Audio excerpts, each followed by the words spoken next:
Exercise number 6.2 question number 5 का मतलब 5, ठीक है।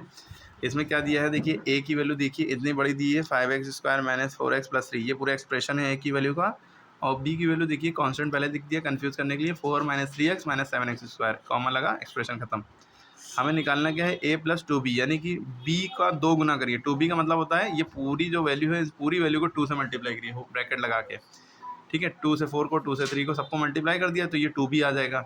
फिर a की जो वैल्यू यानी इसमें ऐड कर देंगे, देखिए a में यानी इस वैल्यू में b ऐड करिए, लेकिन b को पहले 2 से मल्टीप्लाई करिए, उसके बाद 2b का मतलब है 2 और b की बीच में मल्टीप्लाई छुपा हुआ, ठीक है। तो अब हम कैसे करेंगे सो देखिए, हमने ये सवाल उतार लिया, ओके।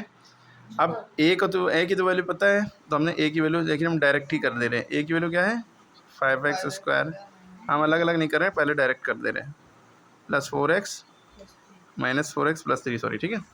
उसके बाद प्लस लगा है, तो हमने क्या किया, अरे वैल्यू सही उतारी है नहीं उतारी है, हाँ सही उतारी, प्लस 3, तो ये प्लस ये वाला उतारा हमने, खिलाओ ये प्लस वाला उतारा। फिर 2 और b के बीच में मल्टीप्लाई लगाया तो 2 लिखा और ब्रैकेट लगाया, ताकि ब्रैकेट का मतलब है 2 और वेरिएबल के इनको इधर के बीच में मल्टीप्लाई है। ब्रैकेट में b की वैल्यू पूरी उतार ली, ताकि ब्रैकेट का मतलब ये है कि अंदर सबसे वो मल्टीप्लाई होगा, ओके। यहाँ तक क्लियर है बात। अब ये 2 जब इससे मल्टीप्लाई होगा, पहले फिर से ये हम पूरा उतारेंगे 5x² माइनस 4x प्लस 3, ठीक है, प्लस 2 4 द 8, ध्यान यही रहे, फिर minus 2 3 the 6, plus minus minus होना ना इसलिए, तो फिर plus minus minus 2 7 the 14x², ठीक है। अब देखिए भाई भाई एक साथ कर लेंगे, भाई 5x² है, इसका साइन ये है, 5 से पहले छुपा होता है, नंबर से पहले उसका साइन छुपा होता है।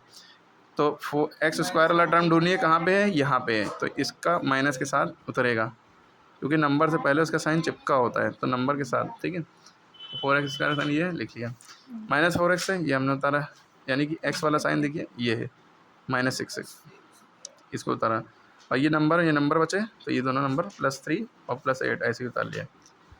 अब फोकस हम यहाँ पे रखेंगे इतनी जगह, 5x² माइनस 14 है। अब देखिए यहाँ मामला है 5 में से 14 घटाना, ना कि 14 में से 5। अब वो घटाना भी जब है कि जब देखिए दोनों के वेरिएबल सेम है, जब दोनों के वेरिएबल सेम होते हैं, चाहे x हो या y हो, चाहे x² हो, तभी ऐड या सब्ट्रैक्ट हो सकते हैं। लेकिन यहाँ मान लीजिए x होता, यहाँ x² होता, या यहाँ x² होता, यहाँ x होता खाली, तो ऐड या सब्ट्रैक्ट नहीं हो सकता था, इसलिए ऐड हो रहा है क्योंकि दोनों के वेरिएबल सेम है। तो हम वेरिएबल को छुपा लेंगे, x² को छुपा लिया, हमारे पास दिख रहा है 5 माइनस 14, भाई 14 माइनस 5 लिखा होता तो 9 आता है ना, और 5 माइनस 14 उल्टा है तो माइनस 9 आएगा, क्या आएगा माइनस 9, और x² लगा लिया, ठीक, ओके। फिर यहाँ पे देखिए, अब इतने हिस्से में इतने हिस्से को कैसे सॉल्व करेंगे, हालांकि अलग अलग करके हम बता रहे हैं, अलग अलग है नहीं, minus minus plus, minus minus plus लिखेंगे नहीं, प्लस करेंगे, क्योंकि साइन यहाँ पे ऐड हो रहे हैं, तो माइनस माइनस प्लस, 6 4 10, यानी प्लस कर दिया, लेकिन साइन माइनस का लगेगा।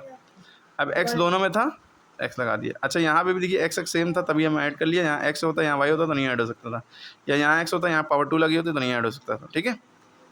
प्लस प्लस 8 3 11, बस। अब ये देखिए ना ऐड हो सकता ना कुछ इसका हो सकता, बस यही आंसर हो गया, ओके, समझ गए।